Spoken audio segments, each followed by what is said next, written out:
Hi guys, ചെമ്പനീർ പൂവ് promo റിവ്യൂവിലേക്ക് എല്ലാവർക്കും സ്വാഗതം.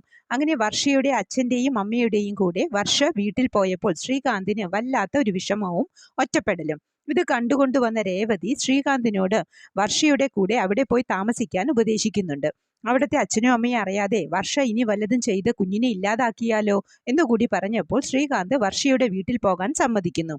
ഇത് കേട്ട ചന്ദ്രയ്ക്കും സന്തോഷമായി. നന്നായി മോനെ, നീ പോയി അവരെ സോപ്പിട്ട് വർഷയുടെ അച്ഛൻ്റെ കയ്യിൽ നിന്നും ആ റെസ്റ്റോറൻറ്റ് തുടങ്ങാനുള്ള കാശും വാങ്ങിയിട്ട് വന്നാൽ മതി എന്ന് പറയുമ്പോൾ, ഒന്ന് പോ അമ്മേ, ഞാൻ സുധിയേട്ടനല്ല, അമ്മ തമാശ പറയാതെ ഒന്ന് മാറിയേ എന്ന് പറഞ്ഞ് ശ്രീകാന്ത്. അത് കേട്ട് രേവതിക്ക് ചിരി വന്നു. ചന്ദ്രയ്ക്ക് അത് പിടിച്ചില്ല. പിന്നീട് ശ്രീകാന്ത് വർഷയുടെ വീട്ടിലെത്തി വർഷയോട് സംസാരിക്കുമ്പോൾ പെട്ടെന്ന് വർഷ മൂഡ് ഓഫ് ആകുന്നു.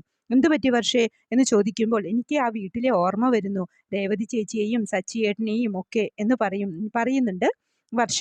ഇവിടെ സച്ചിയാണെങ്കിൽ വർഷയുടെ കുട്ടിക്കായുള്ള കളിപ്പാട്ടങ്ങളുമായി വരുമ്പോൾ, വർഷയില്ല, അവളുടെ വീട്ടിൽ പോയി എന്ന് രേവതി പറയുന്നു. സച്ചിക്കാകെ സങ്കടമായി. ആ കളിപ്പാട്ടങ്ങളൊക്കെ നിരത്തി വെച്ചിരിക്കുമ്പോൾ രേവതി ചോദിക്കുന്നുണ്ട്, വിഷമമായി അല്ലേ? സാരില്ല, 2-3 ദിവസം കഴിഞ്ഞാൽ അവളിങ്ങ് വരില്ലേ എന്ന് പറഞ്ഞ് ഒരു ബൊമ്മയെ എടുത്ത് രേവതി പുന്നാരിക്കുന്നുണ്ട്.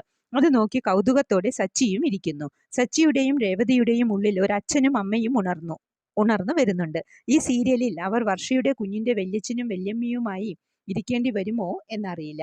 ഇതൊക്കെയാണ് പ്രമോവായി കാണിച്ചത്. പ്രമോ ഇഷ്ടമായെങ്കിൽ ലൈക്ക് ചെയ്യാനും ഷെയർ ചെയ്യാനും സപ്പോർട്ട് ചെയ്യാനും സബ്സ്ക്രൈബ് ചെയ്യാനും മറക്കരുത്. അടുത്തൊരു എപ്പിസോഡിന്റെ പ്രമോവുമായി വരുന്നതുവരെ കാത്തിരിക്കുക.